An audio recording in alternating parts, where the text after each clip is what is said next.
আসসালামু আলাইকুম রহমতুল্লাহ।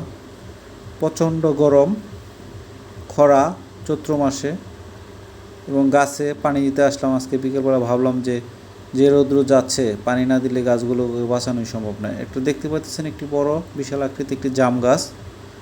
মাশাল্লাহ গাছে ফুল আসছে, এই জন্য পানি দিলাম গাছটিতে। কারণ যদি পানি না দেই তাহলে এই জাম গাছের ফুল থেকে ফল হবে না। দুইটা জাম গাছ আছে আমাদের বাড়ির উঠানের সামনেই, প্রাকৃতিকভাবে এই দুটি গাছ হয়েছিল। মোটামুটি গাছ দুটার বয়স ভালো হয়েছে এবং প্রতি বছর আমরা খুব ভালো জাম পাই এই দুইটি গাছ থেকে। তো মাশাল্লাহ এই বছরও প্রচুর ফুল আসছে, তাই পানি দিলাম। আল্লাহ পাকের অশেষ মেহেরবানিতে যদি ফলন ভালো হয় তাহলে আমরা প্রতি বছরই এই দুইটা গাছ থেকে প্রায় 15 থেকে 16 হাজার টাকার জাম বিক্রি করে থাকি আলহামদুলিল্লাহ। এবং দুটি কলা গাছ লাগিয়েছিলাম উঠানের সামনেই, এমনিই লাগাইছিলাম, কোনো সার টার কিছু দিই না, প্রাকৃতিকভাবে। আলহামদুলিল্লাহ একটি গাছে কলার ছড়ি বের হয়েছে, তো আলহামদুলিল্লাহ। এবং এখানে দেখতে পাচ্ছেন আমি বেগুন কাটতেছি। এখানে দুইটি জাতের বেগুনের চারা লাগিয়েছিলাম আজ থেকে প্রায় রমজানের প্রায় 2-3 মাস আগে। তো মাশাল্লাহ কালো লাম্বা বেগুন এবং গুল জাতের সাদা বেগুন, তো আলহামদুলিল্লাহ খুব ভালো ফলন হয়েছিল।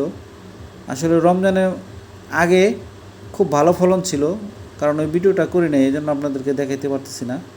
এবং এখানে 30টি বেগুনের চারা লাগিয়েছিলাম এবং 30টি গাছ থেকে মাশাল্লাহ নিজেরাও বিক্রি করে এবং আত্মীয়স্বজনকে দিয়েও এখনও আলহামদুলিল্লাহ গাছে বেগুন আছে এবং প্রচুর ফুল এবং ফল হচ্ছে আলহামদুলিল্লাহ। এবং এখানে দেখতে পাচ্ছেন একটি ধুন্দুল গাছ, এবং প্রচুর ধুন্দুল ধরছে আলহামদুলিল্লাহ আল্লাহ পাকের অশেষ মেহেরবানিতে। এই গাছটি লাগিয়েছিলাম আরও 6 মাস আগে।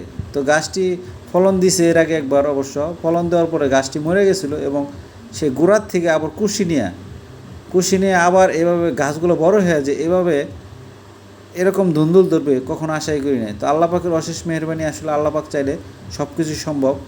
তো আলহামদুলিল্লাহ অনেক ধুন্দুল ধরছে, তো আমি ধুন্দুলগুলো কাটতেছিলাম এবং প্রায় 2 কেজির মতো ধুন্দুল কাটছি খাওয়ার জন্য। এবং গাছে আরও 3-4 কেজি হবে এরকম রয়েছে এবং প্রচুর ফুল আছে এবং ছোটোর থেকে বড় হইতেছে। আসলে এটা দেখানোর একটাই কারণ আমরা যারা গ্রামে থাকি মাশাআল্লাহ আলহামদুলিল্লাহ খুবই ভালো।